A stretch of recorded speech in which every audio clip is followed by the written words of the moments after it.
Hello everyone, কেমন আছো তোমরা সবাই? আশা করি ভীষণ ভালো আছো। আমিও খুব ভালো আছি। নিউ ব্লগে তোমাদের সবাইকে স্বাগত জানাই। আজকে অনেক সকাল সকাল ঘুম থেকে উঠে গেছি, কারণ আজকে ছিল কম্পিউটার ক্লাস।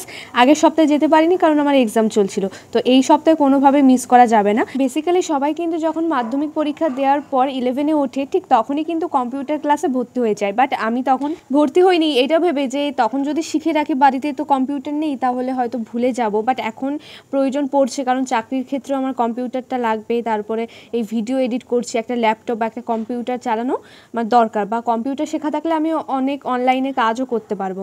তো সেই কারণে এখন হলো যাচ্ছি। তাও কিন্তু সব বাচ্চাদের সাথে আমি ক্লাস করি। সবাই এখন 11-এ উঠে গেছে, তো সেই বাচ্চাদের সাথে মানে সেই ভাই বোনদের সাথেই হলো আমি ক্লাস করছি। ভর্তি হবো এখনই, তো সেই টেন্ডেন্সি ছিল না। বাট বোন তো 11-এ উঠলো, বোন ভর্তি হলো, তো আমি ভাবলাম যে আমিও ভর্তি হয়ে যাই, কারণ আমারও শেখার প্রয়োজন, না হলে অনেকটা লেট হয়ে যাবে। তো সেই কারণে বোনের সাথে আমি ভর্তি হয়ে গেছি।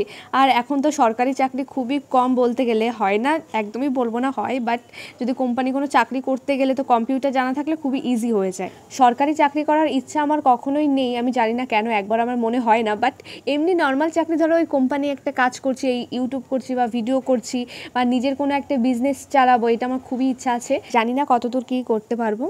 আর ভগবান কপালে যা লিখে দিয়েছে তা তো হবেই, সেগুলো তো আর আমার হাতে নেই। এখন দেখা যাক ভাগ্য আমার কত দূর নিয়ে যায়। তো এই যে আলমারিতে ছিল ব্যাগগুলো, আমি হলো একদম আইলক্সেই ভর্তি হয়েছি, আমাদের বাড়ির কাছে, ওখানে অফার চলছিল, সেই কারণে ওখানে বোন ভর্তি হলো, আমিও হয়ে গেলাম। আর এই যে আমি সকালবেলা উঠে আগে হরলিক্স বা চা খেয়ে নিই, তো আজকে আর চা খেতে ইচ্ছা করেনি, তাই একটু তাড়াতাড়ি করে হরলিক্সটা গুলিয়ে নিলাম, কারণ লেটই হয়ে যাবে। তো অনেক মানে বাচ্চারা, অনেক ভাই বোনরা চলে আসে, তো অনেক সময় নিজের মন মতো জায়গাটা পাওয়া যায় না, সেই কারণে একটু তাড়াহুড়ো করে যাই, মানে একটু আগে আগেই যাই আর কি। তাহলে একটু নিজে মানে ফাঁকা থাকলে না, নিজের মন মতো করে বসা যায়।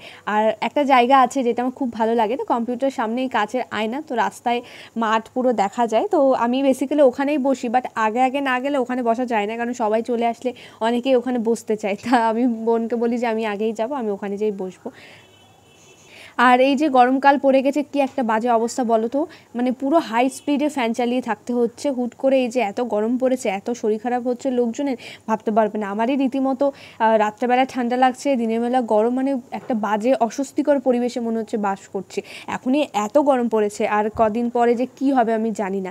তো এই যে আমি বোন বেরিয়ে গেছি, আর বোনের পছন্দ হয় না ভিডিও করা, মানে ও বেশি সুন্দর, তো সেই কারণে ও দেখাতে চায় না। ওই যে আগে বললাম যে আমি এই জায়গাটায় বসে কম্পিউটার করতে ভীষণ পছন্দ করি, কারণ সামনের মাঠে কে কী করছে, রাস্তা দিয়ে কারা যাচ্ছে, সব কিছু দেখা যায়। এখন হলো বিকেল হয়ে গেছে, আমি আর মনা একটু বাইরে বেরিয়েছিলাম, তো আমার একটা দিদা এসেছিল, মনার জন্য চকলেট নিয়ে এসেছিলো, তো মনা আমাকে একটা দিল। আর এখানে ত্রিহান বুড়ো একটু বাইরে বেরিয়েছে, ঘুরছে সবার সাথে। তো আমরা 2-3 দিন হলো মনাকে নিয়ে একটু বিকালবেলা বাইরে বেরোই, কিন্তু বেশিক্ষণ থাকা হয় না, কারণ বাইরে তো খুব গরম, আর তার উপর আমাদের পাকা উঠান, ওখান থেকে অনেকটা তাপ হয়, তাই মনে হয় অনেক গরম লাগতে পারে। সেই কারণে ওই 10 মিনিটের মতো থাকে, তারপরে আবার বাইরে চলে যায়, কারণ ঘরের মধ্যে থাকতেও বেশিক্ষণ পছন্দ করে না।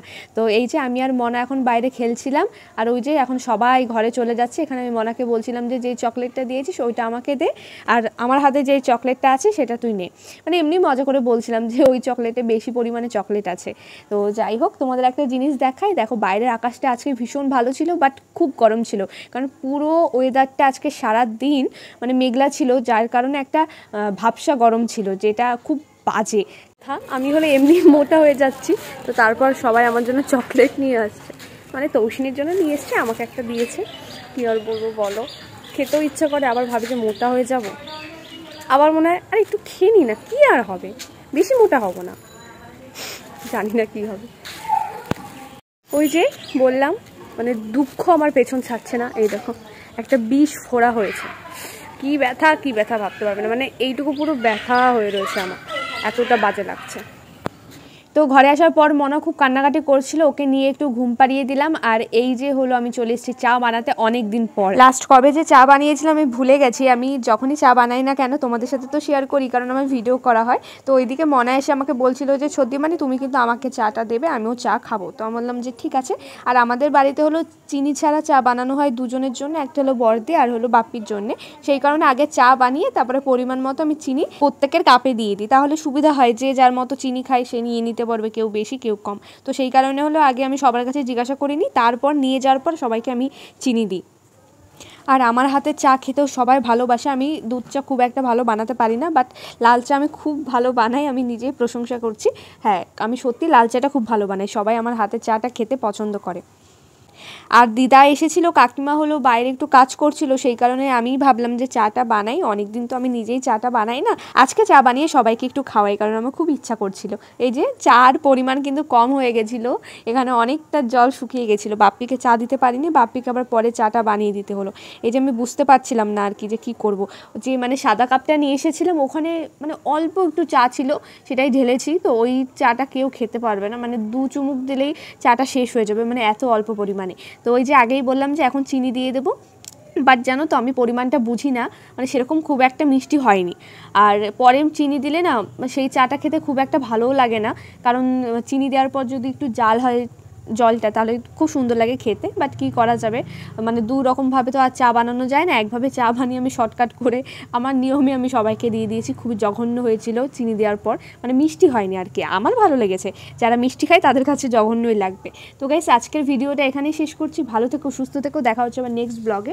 ততক্ষণে তোমরা আমার চ্যানেলটি সাবস্ক্রাইব করো, আর যদি ফেসবুক থেকে দেখো তাহলে কিন্তু ফলো করে দিও। আর তোমরা কোথা থেকে কে কে আমার ভিডিও দেখছো অবশ্যই কিন্তু কমেন্টে জানিও। আর আমার বাংলাদেশি ফলোয়ার্স যারা আছে তারা তো ভীষণ আমাকে সাপোর্ট করছে, তোমাদের সবাইকে অসংখ্য ধন্যবাদ এইভাবে আমার পাশে থাকার জন্য।